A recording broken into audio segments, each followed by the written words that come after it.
Good morning, everyone. And I want to thank everybody for coming this morning, especially Councilman Freddie O'Connell from the 19th Councilmanic District, who is here today. I know he, amongst all our councilmen, is as concerned about crime as anyone, just because of the areas that he represents. So today, I'm very pleased to announce Project Safe Nashville. It is our city's largest ever interagency collaboration to fight gun crime in Nashville. Here's why we're doing it. With developments in science and technology and the ability to use shell casings to track and find crime guns that have been used in crimes and take them off the street, we can make Nashville a safer place for all of us. We know that these guns, if they remain in the wrong hands, are likely to wind up being used in additional potentially deadly crimes. With this advance in technology and science, it's an opportunity for us to prevent homicides and other crimes in the city of Nashville. It's a chance to save lives. And we know that this is a step that we have to take to give our young people an opportunity to fulfill the lives they have in front of them. Public safety is not only my top concern, it is the top concern of everyone who stands up here with me. And Project Safe Nashville is an important step that we are all committed to taking to make this the safest city in America. I'm grateful to all the agencies that have decided to come together in this really unprecedented collaboration in the city of Nashville. And I'd like to introduce and thank each one of them individually. First, U.S. Attorney Don Cochran, to my left, your right. Marcus Watson, the special agent in charge with the Bureau of Alcohol, Tobacco, and Firearms and Explosives. We call it the ATF, I guess everybody does at this point. Metro Nashville Police Chief Steve Anderson, Davidson County District Attorney General Glenn Funk, and Assistant District Attorney General Jenny Charles, who is an expert on gun crime. And after being robbed at gunpoint herself when she was just 16 years old, is driven every day to help and protect the city of Nashville when it comes to gun crime. We also have with us Mel Myers, a special agent in charge of the Memphis Division of the FBI, and Brad Nealon with the Tennessee Bureau of Investigation. So without this kind of collaboration, our city can't make the progress on this issue that we need to make. So I want to, on behalf of the residents of metropolitan Nashville and Davidson County, say to each one of you, thank you very much for coming together. Thank you very much for working to make Nashville the safest city in the United States. And now I'd like to turn it over to Chief Anderson for a few remarks.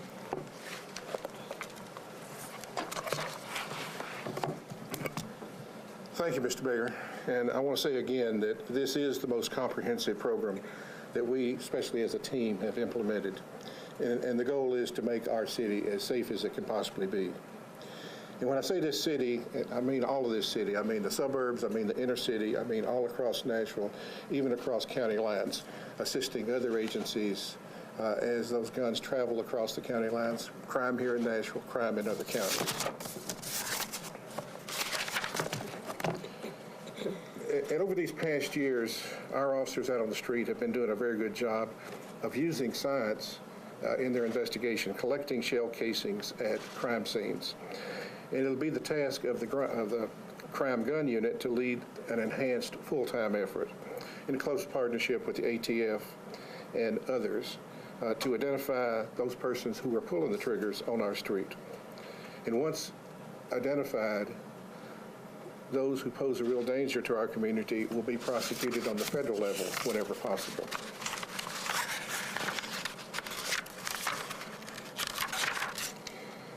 The 6 detectives and 1 sergeant, Sergeant Joe Winter is in charge of the unit sitting here on the front row.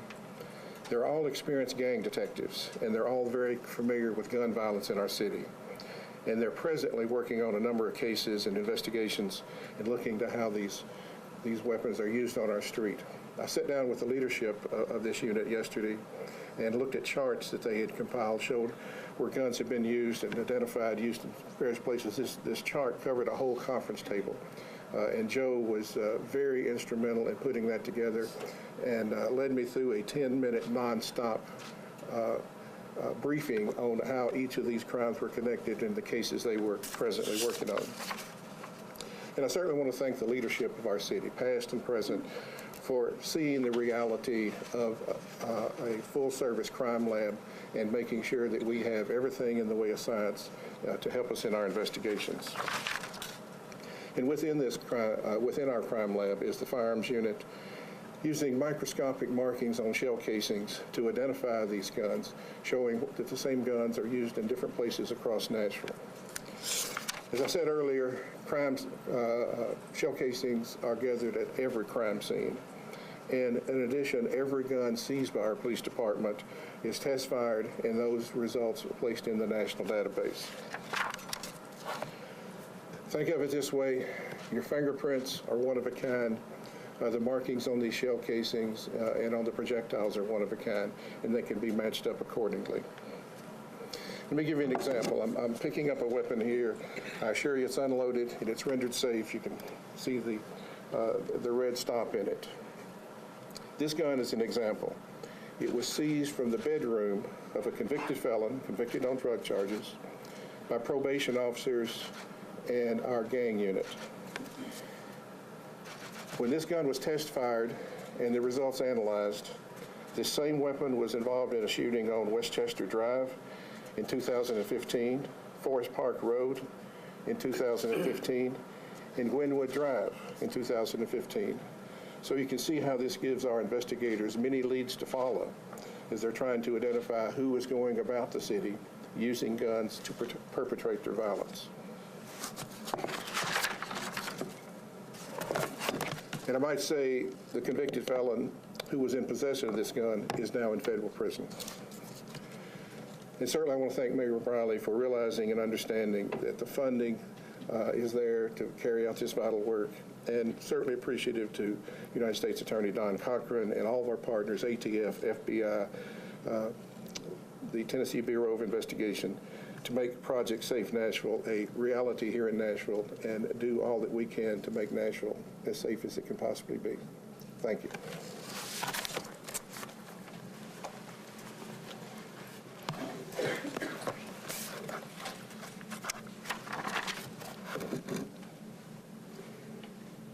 Prevent tomorrow's shootings by solving and prosecuting yesterday's shootings today.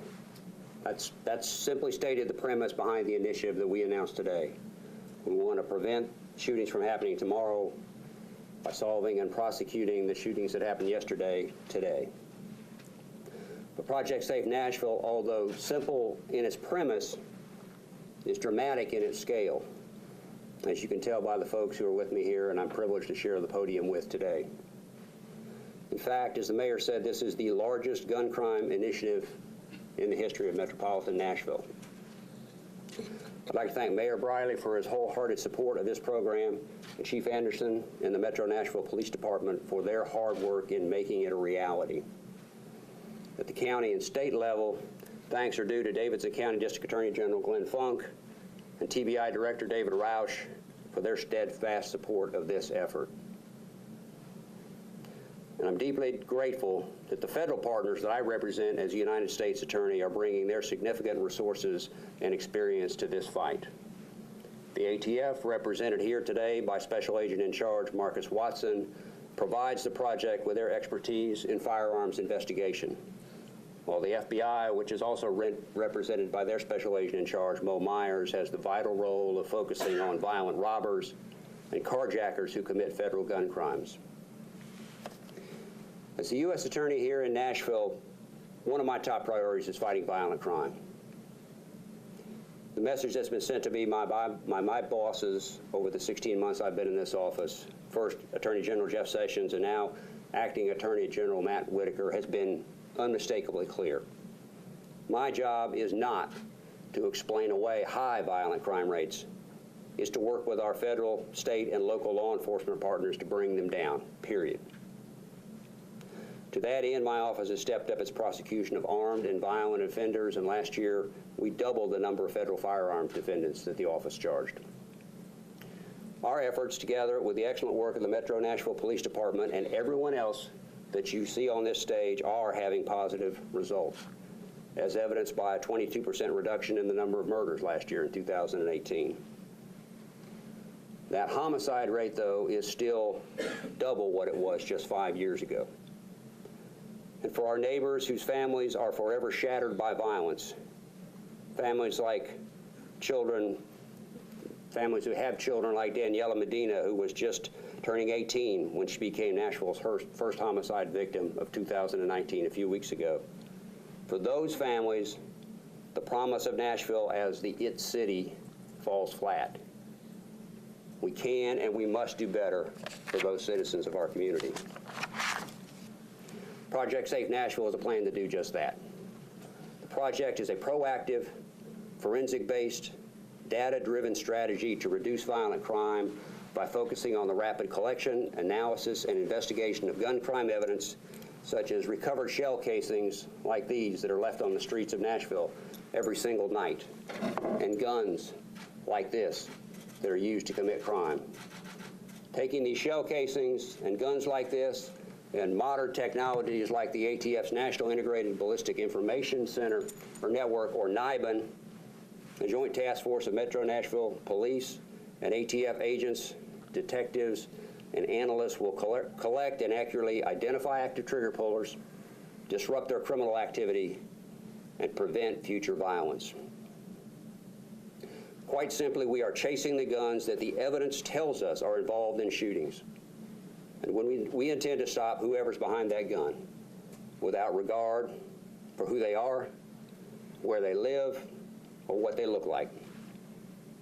By removing guns from the hands of those who the evidence tells us used them yesterday, and by holding them accountable for their violence, we'll stop the next shooting from happening tomorrow.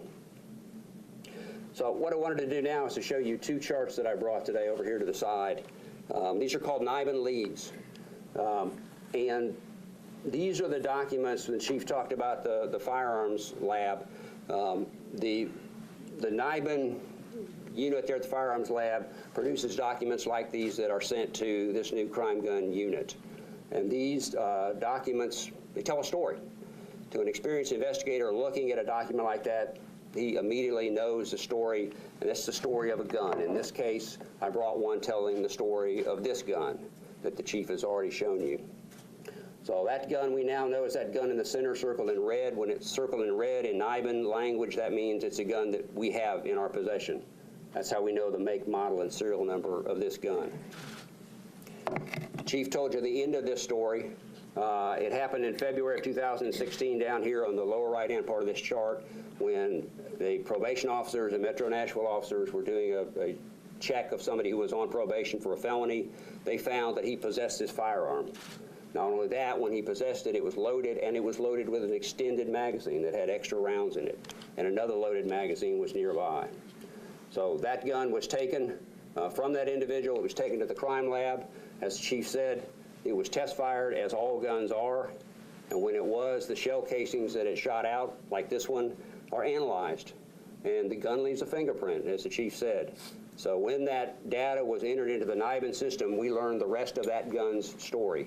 And what we learned was that it had been involved in 3 shooting incidents linked together by NIBIN. Those are NIBIN links that would give an investigator information to work with. So one of those occurred about a month before it was seized from the felon. This one is a shooting incident involving actually 2 guns. Here's the casings that were left on the ground, 4 9mm casings from the Ruger, as well as 3 casings left from a .45 caliber semi-automatic pistol that has not been recovered. So at that crime scene, there was 2 guns firing. Unclear from the report when we went back and looked at it whether they were shooting at each other or shooting at somebody or just shooting. But at any rate, we have an incident right here that's linked to that gun. Only 2 weeks before that, we have an incident.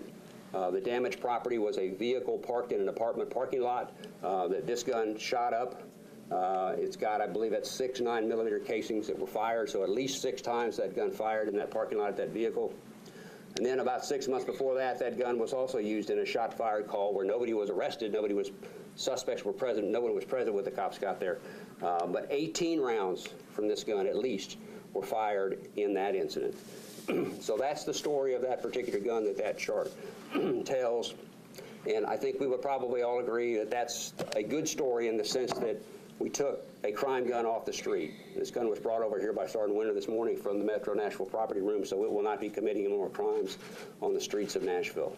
And it's also a good story in the sense that that individual was sentenced being a felon in possession of a firearm and is currently serving a 4-year sentence in the federal prison system.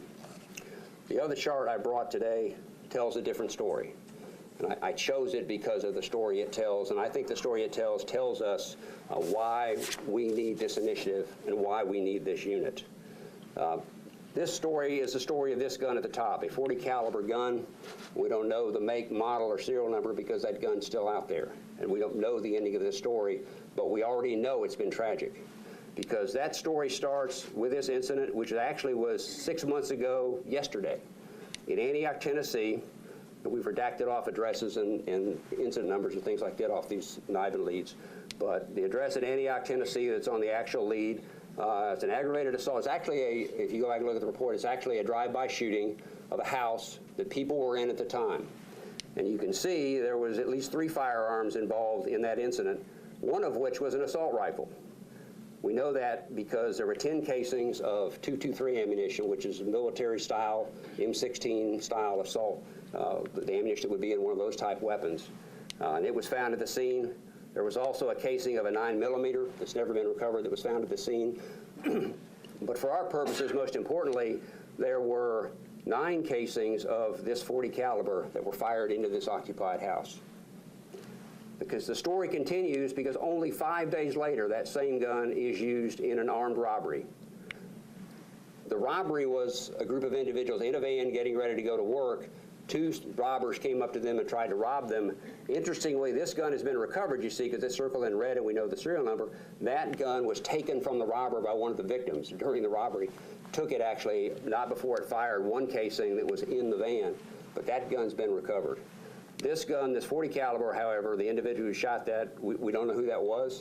He left the scene, but he fired at least 6 times because there were 6 shell casings from that firearm and fired into a van full of people. Then the same gun, exactly 1 week later, is involved in a homicide in Antioch, Tennessee. So, ladies and gentlemen, what we know, just to be clear about this firearm, is first of all that it's almost certainly still out there. It has not been recovered. So probably still on the streets of Nashville. We know that at least at one time it was the hands of somebody for this 2-week period who was perfectly willing to use it over and over again. There's 16 shots at least fired by that handgun in less than a 2-week period. And what we also know, and we often see in these kind of incidents, is there's an escalating pattern of violence, from a drive-by shooting with people in a house, to an armed robbery where shots are fired at a van with people in it, to a murder. And so I don't think it's overly dramatic to say that this gun, in effect, is a ticking time bomb out there on the streets of Nashville, Tennessee. And we don't know when it's going to be used again.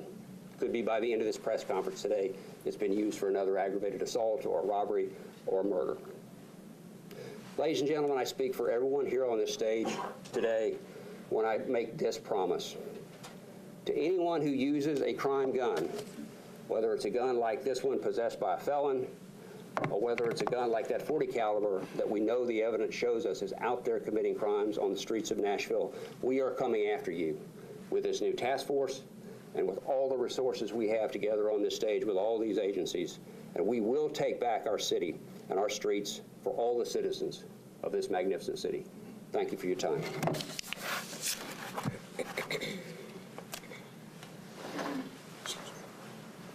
Good morning.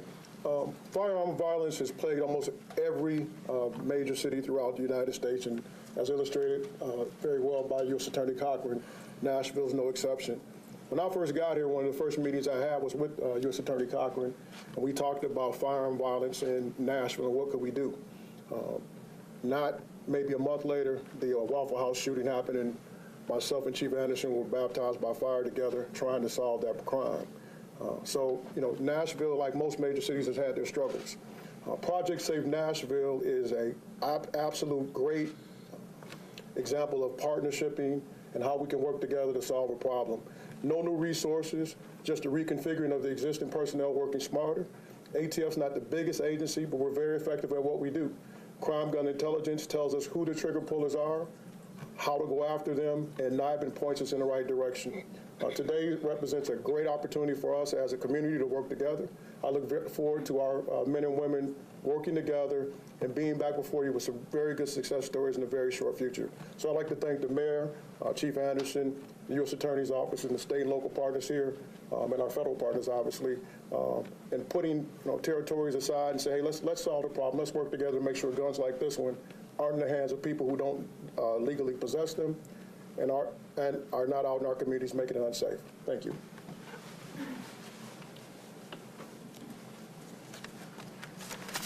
Good morning. My name is Mel Myers. I'm the special agent in charge of the Memphis Field Office, which covers the Middle District of Tennessee as well as the Western District. I, as well, am pleased that we have this opportunity to partner with not only Metropolitan Nashville, but also ATF and TBI. One of our top priorities is the reduction of violent crime. And through partnerships, we've learned over the years that the task force environment is the best place to achieve the results that we all desire. Through Project Safe Nashville, the FBI's Violent Crimes Task Force, which includes Metro Nashville Police Department members, will continue to work with our federal, state, and local law enforcement partners to ensure the safety and security of our neighborhoods. The FBI is committed to supporting the new crime gun unit and continuing to look closely at local robbery cases that impact interstate commerce. Some examples of this are convenience store robberies and drugstore robberies, in addition to the carjackings mentioned earlier. So that those suspects, once identified, can be federally prosecuted by the U.S. Attorney's Office whenever possible. We want to send a strong message to criminals who engage in violent crime that we will be aggressive in using these additional tools, specifically NIBIN, so that we can work as a team to reduce violent crime in our neighborhoods. Thank you.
This has been a service of the Metro Nashville Network. If you would like to see this presentation again, or for more information about this and other programs, visit nashville.org.